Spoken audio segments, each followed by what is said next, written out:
This is Bedtime Fairytales.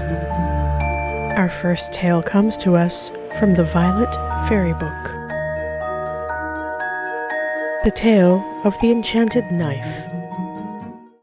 Once upon a time, there lived a young man who vowed that he would never marry any girl who had not royal blood in her veins.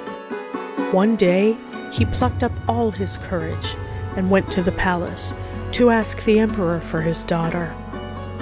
The emperor was not much pleased at the thought of such a match for his only child, but being very polite, he only said, "Very well, son. If you can win the princess, you shall have her, and the conditions are these.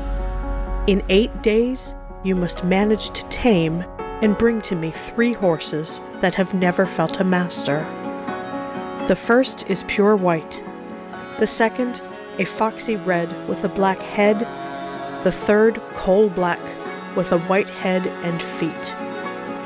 And besides that, you must also bring as a present to the Empress, my wife, as much gold as the 3 horses can carry." The young man listened in dismay to these words, but with an effort he thanked the emperor for his kindness and left the palace, wondering how he was to fulfill the task allotted to him. Luckily for him, the emperor's daughter had overheard everything her father had said, and, peeping through the curtain, had seen the youth and thought him handsomer than anyone she had ever beheld.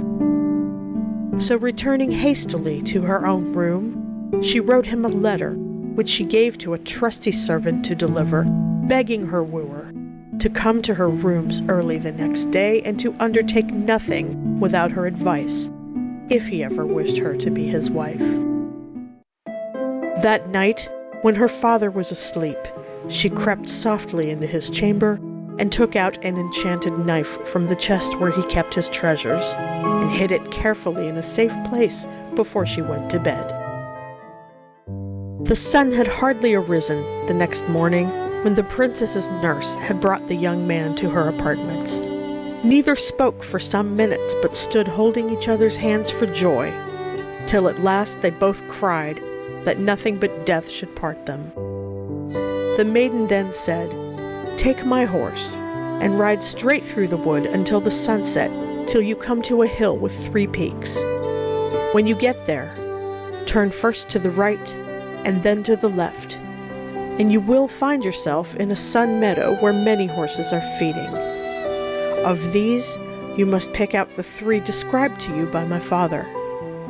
If they prove shy and refuse to let you get near them, draw out your knife and let the sun shine on it, so that the whole meadow is lit up by its rays, and the horses will then approach you of their own accord and will let you lead them away. When you have them safely, look about until you see a cypress tree whose roots are of brass, whose boughs are of silver, and whose leaves are of gold. Go to it and cut away the roots with your knife, and you will come to countless bags of gold. Load the horses with all they can carry, return to my father and tell him that you have done your task, and then can claim me for your wife." The princess had finished all she had to say, and now it depended on the young man to do his part. He hid the knife in the folds of his girdle, mounted his horse, and rode off in search of the meadow. This he found without much difficulty, but the horses were all so shy that they galloped away directly when he approached them. Then he drew his knife and held it upward toward the sun, and directly there shone such a glory that the whole meadow was bathed in it.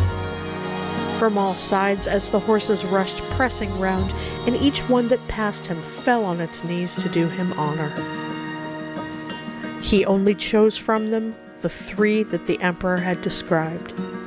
These he secured by a silken rope to his own horse, and then looked about for the cypress tree.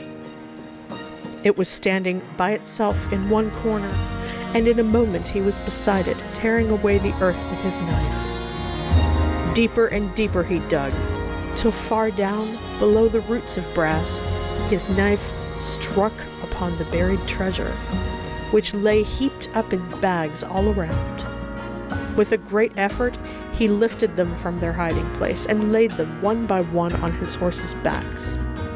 And when they could carry no more, he led them back to the emperor. And when the emperor saw him, he wondered, but never guessed how it was that the young man had been too clever for him until the betrothal ceremony was over. Then he asked his newly made son-in-law what dowry he would require with the bride, to which the bridegroom made an answer, "Noble emperor, all I desire is that I may have your daughter for my wife and enjoy forever the use of this enchanted knife." And they lived happily ever after.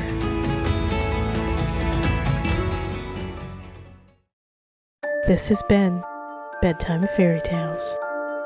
Narration and audio production by Heidi MacDonald. Find me on Patreon. Thank you for listening.